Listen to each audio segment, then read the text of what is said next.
Hello, Art 1-2. Welcome to step 1 for all of the backgrounds. So they all start out the same way, and then you'll watch the video to layer subtle texture on top. So it's texture that's not really obvious because we want the texture of the still life items to stand out the most. And we just want like a subtle texture in the background that's kind of blurry, kind of fuzzy, but adds a little something to your still life instead of just like leaving it white, because many of you, I'm sure you can still see your grid lines. I can still see mine, so we're going to cover those up. Plus, we have a cool cast shadow from the bottle, and we have a lighter area on the right-hand side to show where the light source is coming from. So we are going to pay attention to that. All right, what you are going to need. So newspaper padding for sure. Have your image brought up on your screen.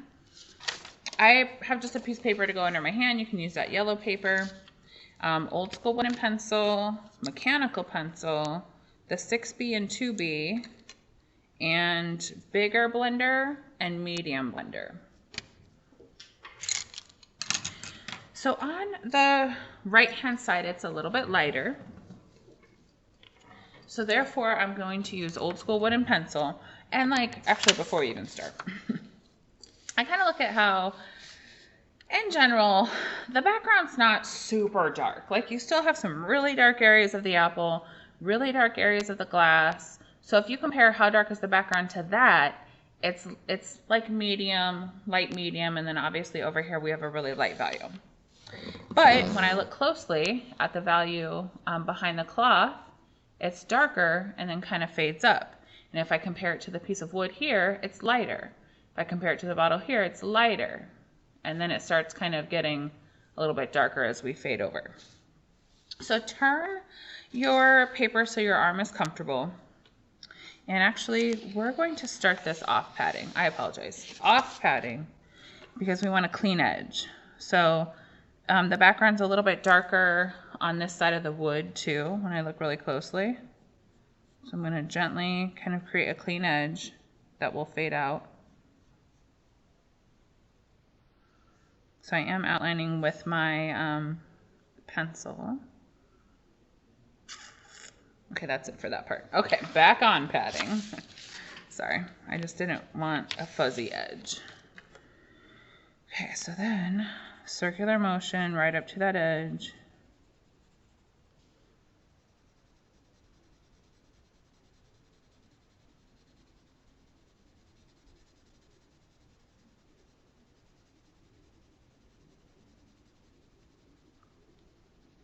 Okay, it's kind of fading up. Oh, I'm sorry. I apologize to everybody. So I just filmed like four drawing parts for my upper level. And I'm forgetting what you guys are doing. All right. Before we start, we want to get rid of some fingerprints, and we want to try to lighten that grid. So with the pink eraser, I mean, you don't have to get too close, but if you have smudgy outlines, and yeah, erase. Okay, so I'm going to kind of clean up. Hopefully we're taking a whole layer of oil or fingerprints that might be on there, and then I'm going to take it to the garbage can. Get off, sweep off, or if you have a piece of tissue, which I am going to use paper towel. Tissue, paper towel, or toilet paper, you can use that. So you're trying to lighten the grid lines. We really don't want people to know that we drew with a grid. It's kind of like cheating. But it's cheating, you know, that is a tool. Okay, so erase, erase, erase before we start, because this is like dusting for fingerprints. It is hopefully not going to be a crime scene all over your paper. Hopefully not.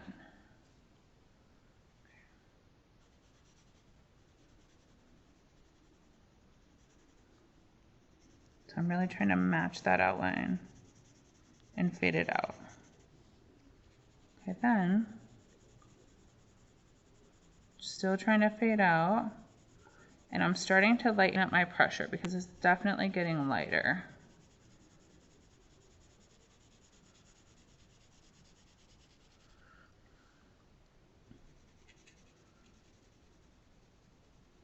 I'm going to really gently near but not touching. Like very gentle. in this area.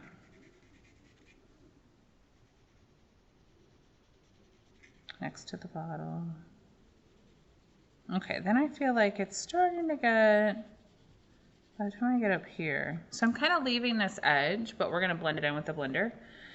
Starting to get a little bit darker. Okay, so now I'm gonna add, so I'm holding my old school wooden pencil horizontally so I can use the whole side of the graphite. And I'm gonna do a thin layer.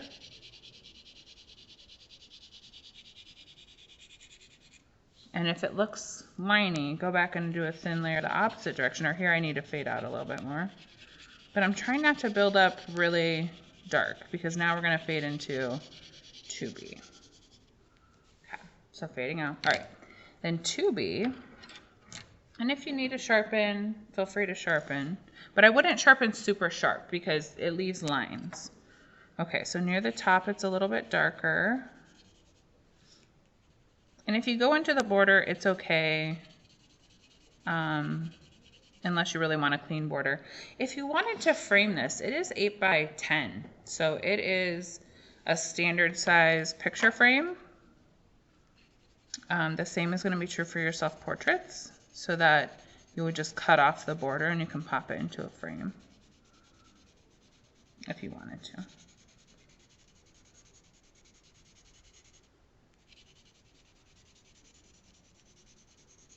Okay, so same thing, I'm holding it towards the end but horizontally so I can use the whole side. And I'm holding it towards the end. I mean, you can hold it in the middle, but you just have to lighten your pressure.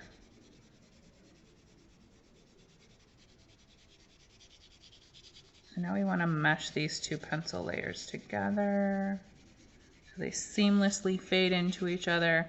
And I am touching my paper, but only in the border. So I'm trying not to touch what I have.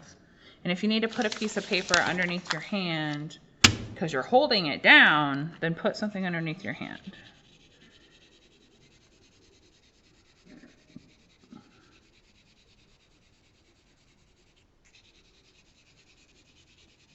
Okay, so here I can kind of still see the jaggediness of my fading. So I'm going to go back in a different direction so I kind of turn my paper a little bit.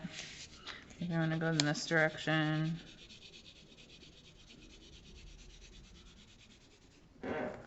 Okay, looking at the very top of the bottle. Try not to get close because I don't want to mess it up. All right, I feel like I need to sharpen my 2B. So we're going to do 2B over that whole side, gradually getting darker. I'm paying attention to how it's darker next to the apple. And we're also then going to go back with a layer of 6B and do the cast shadow of the bottle. Okay. Tried to sharpen my pencil. It was not very sharp. Okay, but I am looking at how it's lighter inside the handle of the bottle. So I'm going to switch it up, do a little old school wooden. But I'm kind of avoiding the outline a little bit because then the blender will do that part.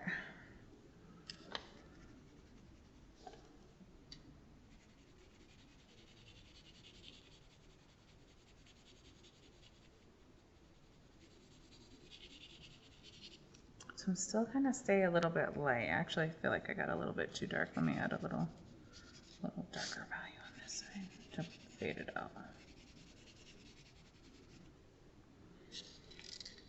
Okay, I'm going to turn my paper so my arm is comfortable. So I'm going to turn it. Actually, I'm almost going to just do it upside down. That way I don't have to be careful of touching that. And I'm closer to the area I'm working on. Okay, circular motion and using the whole side, kind of going all the way up to the border. Okay, double checking. I can just flip it upside down. No, maybe I'll do that. Okay, so it's definitely darker than the apple, and it's a little bit lighter on this side, and then it kind of becomes darker. So I'm still going to stay fairly light. Actually, it's a little bit dark. So that handle is lighter on the outside. So this outside edge of the handle is lighter than the background. So therefore I'm gonna outline, but fade that out.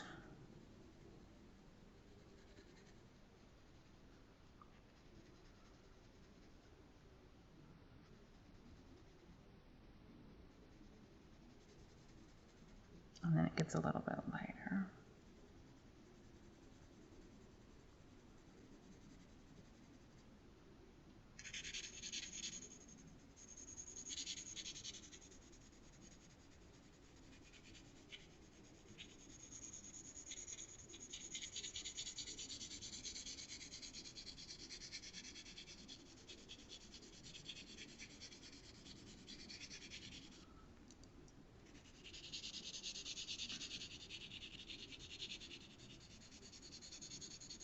I'm avoiding the apple for right now because then we're going to analyze.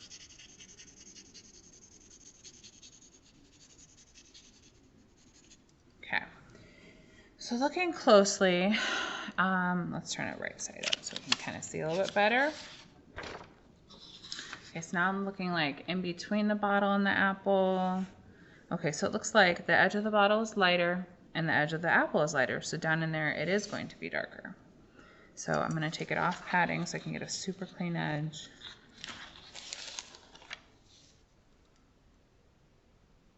I mean, not super dark, but darker.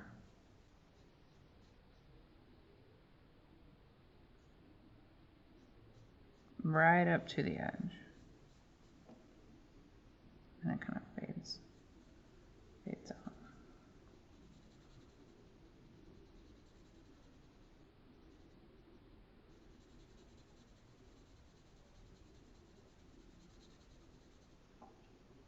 Okay, then I'm looking at the curve of the apple, like right here, and still the background is darker. And we might have to go back with 6B to really darken this up.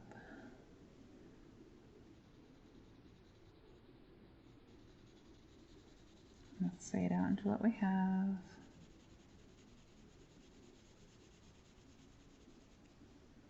Okay, then it's, as it transitions over, the apple is darker than the background. So, super gently.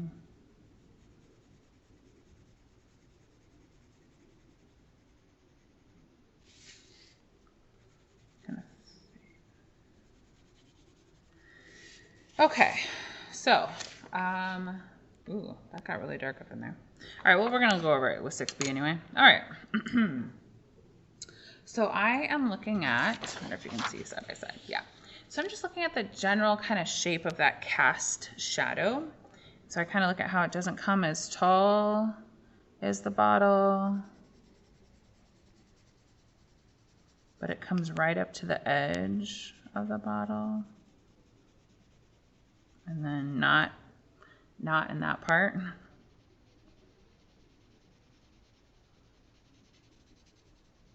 I'm just going to do a layer over the 2B that I did between the apple and the bottle.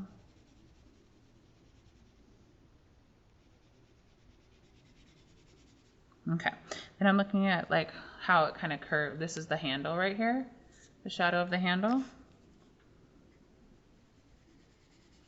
How it kind of curves out. And if it's not perfect, I mean, it's a distorted shadow anyway. So I'm not concerned with it being like perfect. I'm going to go back in and add.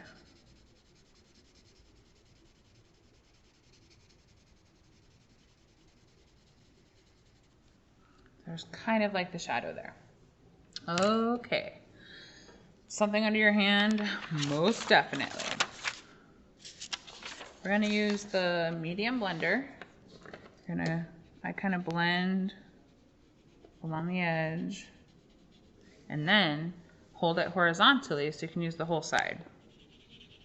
So we're going to do a once over with the small blender and then we'll come back with the larger blender. So I feel like the medium and small blenders actually are better blenders than that large one. But we're definitely going to use the large one for your self-portrait, so I wanted you to get used to using it a little bit. So So I'm going to do some bigger circles, overlapping in multiple directions. And you can see like my grid lines are still kind of showing. So because of that, we're all going to start out with a blended background, just like we are right now. Then you're going to pick what texture, subtle texture, meaning it doesn't stand out a lot, and you'll take a look at the images. I'll have, let's see, 1, 2, 4 different versions to choose from. And then you can actually, like one of them, you can kind of change how you want a little bit more. So, I mean, all of them are going to look individual, so I'm not that concerned. So you'll have a variety of subtle textures to choose from. And then you're going to watch the second part of the background video, which is based on what texture you choose. So I will have the pictures loaded in so you can see. Okay. So now with the bigger blender, I'm going to use the whole side of it.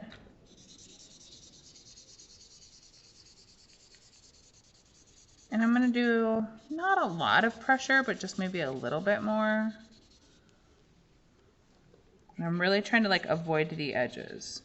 But I want to get right up to the edge so there's not a white halo outline. That always looks weird.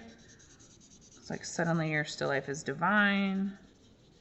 And it's actually like a really beginner's thing that people do because they're not quite sure what to do or they're not quite sure how to refine. All right, so obviously my background's not perfect. If you see fingerprints, I actually see a fingerprint, like right there. I would kind of gently erase over it and then blend. Sometimes that takes it away, sometimes not. All right, to the other side. Use a small blend or a medium blender first. So I'm going right up to the edge, but not touching the edge. Above my bottle and all around my bottle, actually. Be super careful. We didn't spend all that time refining for nothing.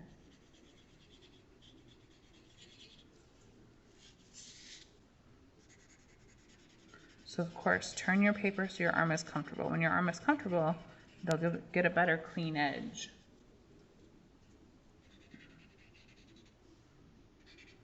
Okay, something under my hand there.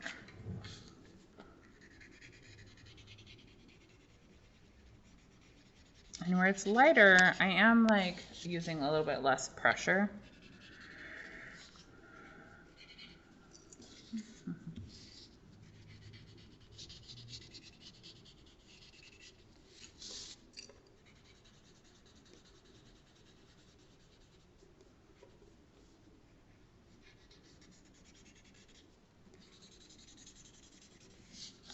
Okay.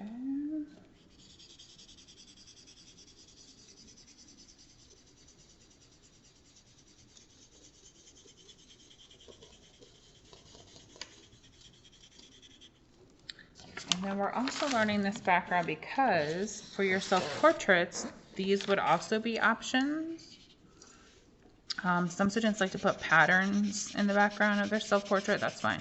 But you just need to shade whatever you put in there. So by the time the end of the portrait comes, you guys are like, oh, let's just get it done. So this is like actually a decent, I mean, hopefully you have less space than what's here, but it's a decent, easy-ish background.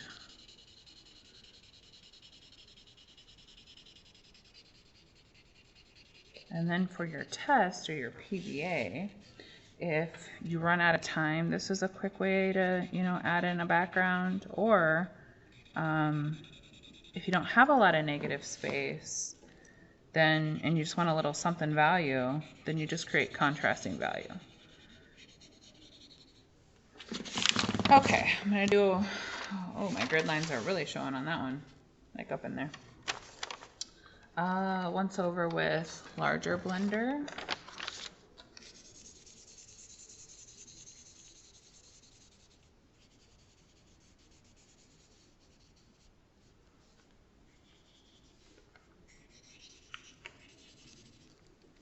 And we will darken that shadow in our next.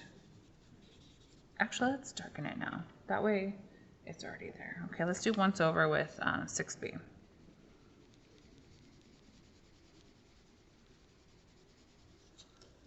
so it does come all the way over to the handle, and that's actually the dark edge of the handle.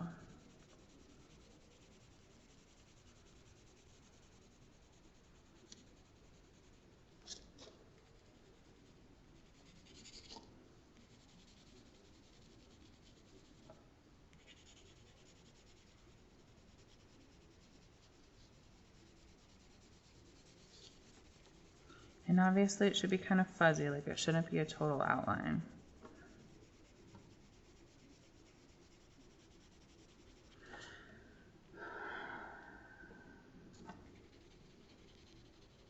A little bit. Okay, with my bigger blender, I'm gonna do a once over.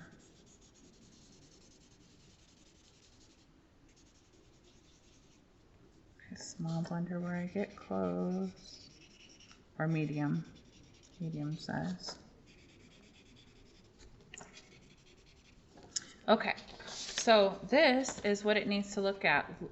Sorry. This is what it needs to look like before you start adding the subtle texture. So now you're going to take a look at all the images. You're going to decide which one you like the best for your still life. And then you're going to watch that video and follow along and add your subtle layered texture. Okay, I'll see you in the next videos.